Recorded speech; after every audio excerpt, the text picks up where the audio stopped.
Vamos seguir na tentativa de entender o governo do Estado.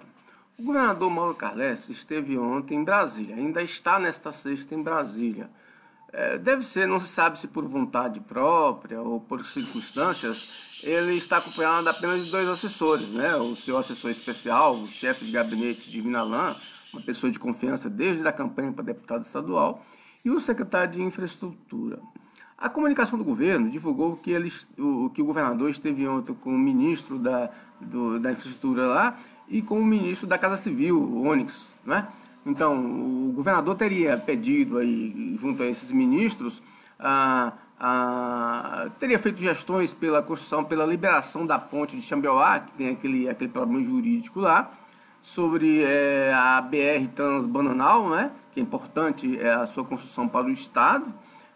E essa questão aí da federalização dessa TO aí que vai para Aparecida do Rio Negro, coisa e tal. Na verdade é BR-010 e eles querem federalizar, ou seja, passar isso, querem que a federação assuma também a conservação dessa rodovia importante, porque ele vai dar inclusive lá em Mateus, São Félix e o Jalapão, que é um dos cartões postais do estado do Tocantins. Curiosamente, com esses ministros, o governador não falou nada, segundo a divulgação do Palácio, não informou nada, se tratou com esses ministros sobre a ponte do Rio Tocantins e Porto Nacional, que é uma coisa mais urgente, na verdade, ou seja, a ponte está aí, Porto está completamente desligada do ponto de vista de transporte da produção da BR-153 e da Ferrovia Norte-Sul. Se o caminhoneiro da produção de Porto Nacional e do Oeste Baiano quiser ir para a ferrovia, tem que passar por Palmas, apesar de alguns irresponsáveis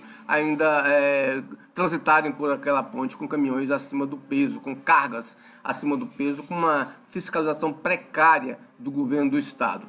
Bom, mas o mais importante, eu acredito que o governador talvez não tenha conversado com os ministros sobre isso, porque já tem como definido na cabeça dele a autorização daquele empréstimo de 600 milhões com a Caixa e o Banco do Brasil, que lá tem uma verba de 100 e poucos milhões, que é justamente para a construção da nova ponte de Porto Nacional. Então, talvez o governador tenha pensado, refletido que pedir a ponte de Porto e pedir o empréstimo seria chover no molhado, não é verdade?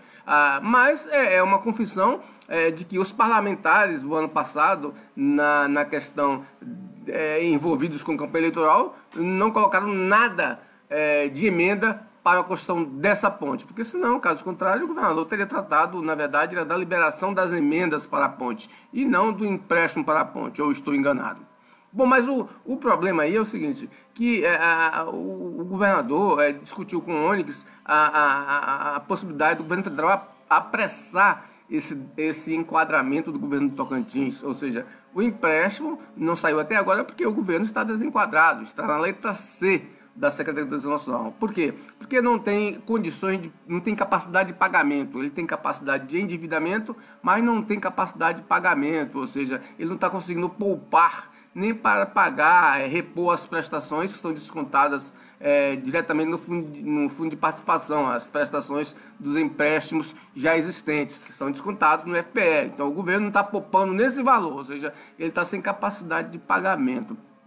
E aí que vem a questão grave. O governador argumentou ao ministro Onyx, teria argumentado ao ministro Onyx, que o governo já estaria enquadrado na lei de responsabilidade fiscal. Ora, isso é uma verdade alternativa, evidentemente. O governo do Estado, só para você ver na questão de pessoal, o governo do Estado fechou o ano de 2018, como está no portal da transparência, gastou 5 bilhões e 500 milhões com despesas de pessoal. Ele poderia gastar no máximo 3 bilhões e 479 milhões, ou seja, 49% da receita corrente líquida. Há uma diferença aí, como você nota, de 2 bilhões e 100 milhões. Veja bem, aí ele veio e fez aqueles cortes, informou os cortes ainda, inclusive, não oficializados, oficializados dia 1º de fevereiro, com medida provisória para a Assembleia. Naqueles cortes ele cortou 30%. Bom, vamos lá.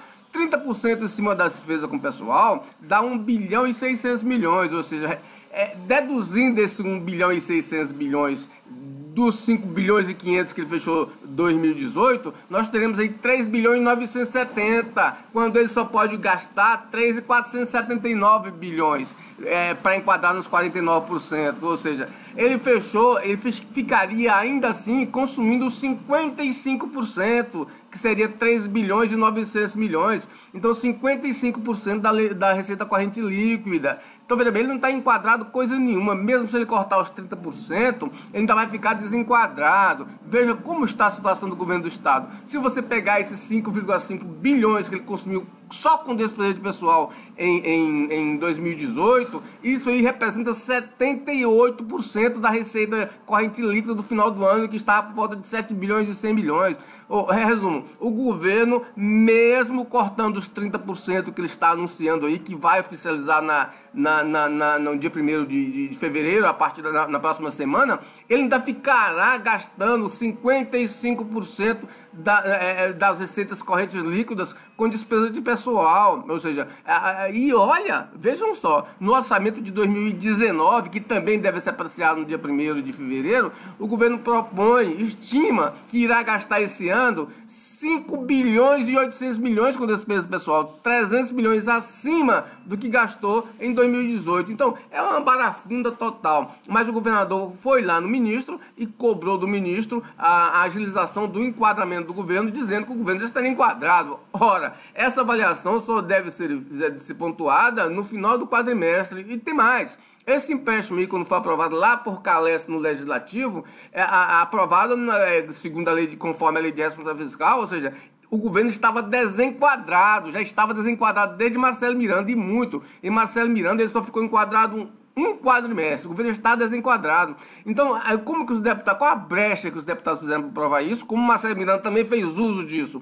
É que a lei de responsabilidade fiscal estipula o seguinte, que se o Estado estiver desenquadrado, o empréstimo pode ser aprovado, desde que o Estado já no próximo quadrimestre reduza em 30% essa diferença e tenha 3 meses, nos outros bimestres, ele consiga enquadrar-se. O governo do Estado aprovou esses empréstimos lá no Marcelo Miranda, depois lá com o Mauro Carlesse.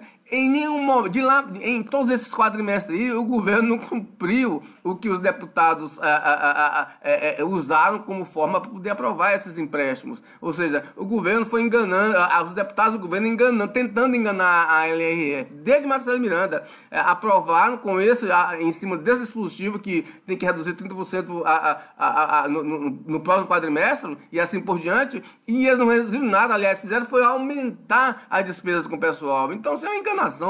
O Onyx pode tentar agilizar isso, mas não acredito que a STN vai resolver a situação da forma tão fácil como quer o governo Mauro Carlesse, até porque os números são fantasiosos, o governo não se enquadrou. Como eu disse, mesmo que o governo corte 30% nessa despesa com o pessoal, ele não vai se enquadrar, vai ficar gastando 55% ainda da receita corrente líquida. Fechou o final do ano com mais de 70% de despesas de pessoal em cima das receitas corrente líquida. É isso aí.